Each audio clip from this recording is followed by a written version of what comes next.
আমরা অতি দ্রুতই ক্লাসে ফিরে যেতে চাচ্ছি।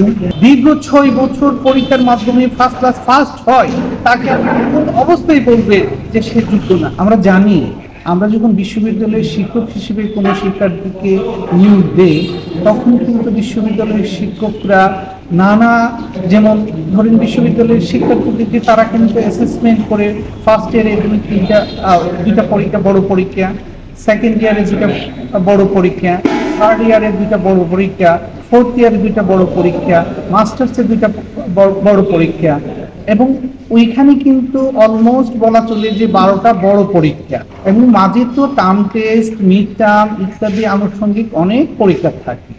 যে ছেলেটা ফার্স্ট ইয়ার থেকে অনার্স কমপ্লিট করা পর্যন্ত তার সর্বোচ্চ যোগ্যতা দেখাইয়া ফার্স্ট ক্লাস ফার্স্ট হয়, যে ছেলেটা মাস্টার্সে ফার্স্ট ক্লাস ফার্স্ট হয়, সে কিন্তু তার যোগ্যতার চরম লেভেল দেখাই আসছে।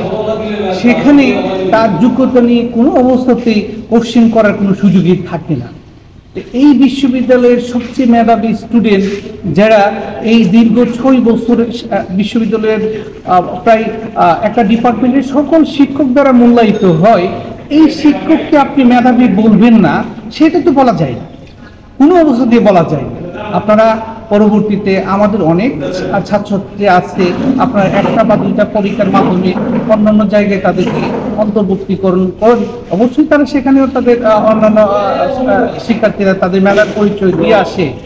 যে শিক্ষার্থী দীর্ঘ 6 বছর পরীক্ষার মাধ্যমে ফার্স্ট ক্লাস ফার্স্ট হয়, তাকে কোন অবস্থায় বলবে যে সে যোগ্য না? নগদের কাছে সব গ্রাহকই প্রিয়, তাই তো সারা দেশে ক্যাশ আউট চার্জ সবচেয়ে কম। সেই জন্য আমরা মনে করি বিশ্ববিদ্যালয়ের শিক্ষার্থী যারা ভবিষ্যতে আসবে, তারা মেধাবীরা অবশ্যই সেখানে আসো।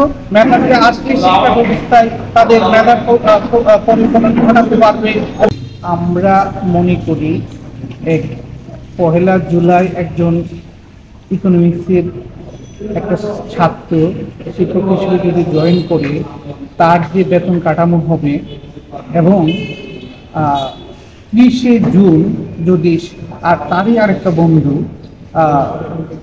এই জয়েন করে বিশ্ববিদ্যালয়ে, তাহলে তাদের ভিতরে যে বৈষম্য তৈরি হবে, বিশ্ববিদ্যালয়ের শিক্ষক হিসেবে আমরা সেটা মেনে নিতে পারি। বিশ্ববিদ্যালয়ের শিক্ষকরা বরাবরই খুব ধৈর্যশীল, সহিষ্ণু জাতি, তাদেরকে বলা হয় জাতির বিবেক। তারা অবশ্যই চায় না যে এই মুহূর্তে সারা বাংলাদেশে যে অচল অবস্থা চলছে সেটা কন্টিনিউ হোক। আমরা অতি দ্রুতই ক্লাসে ফিরে যেতে চাচ্ছি। আজকে যদি সরকারের পক্ষ থেকে আমাদের যে সুস্পষ্ট 3টা দাবি, আর সার্বজনীন পেনশন স্কিম প্রত্যাহার করা, পেনশন স্কিম প্রত্যাহার বলতে কি, প্রত্যয় নামক যে পেনশন স্কিমের আওতায় বিশ্ববিদ্যালয়ের শিক্ষকদেরকে আনা হয়েছে, ওখান থেকে বিশ্ববিদ্যালয়ের শিক্ষকদেরকে বের করে দিতে হবে, প্রত্যাহার করে নিতে হবে। আর পূর্বেই আমাদের 2টা দাবি ছিল, যেটা অলরেডি প্রতিষ্ঠিত, সেটা হচ্ছে বিশ্ববিদ্যালয়ের শিক্ষকদেরকে সুপার গ্রেডে অন্তর্ভুক্তিকরণ, আরেকটা হচ্ছে স্বতন্ত্র বেতন স্কেল প্রবর্তন করা। এই 2টা দাবি অনেকদিন ধরেই করে আসছে। আর 3য় দাবিটা কিন্তু গত প্রায় মে প্রথম সপ্তাহ থেকেই বিশ্ববিদ্যালয়ের নানাভাবে সরকারের দৃষ্টি আকর্ষণ করছে।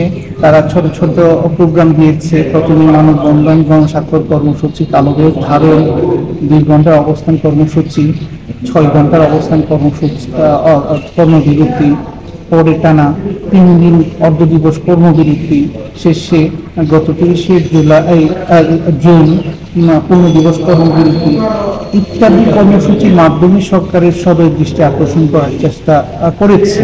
কিন্তু পরিতাপের বিষয় হলো 1 জুলাই থেকে এই বিশ্ববিদ্যালয়ের শিক্ষকদেরকে যখন প্রত্যয় নামক স্কিমে অন্তর্ভুক্ত করেছে, সেটা বিশ্ববিদ্যালয়ের শিক্ষক সমাজ কোনো অবস্থাতেই মেনে নিতে পারে না।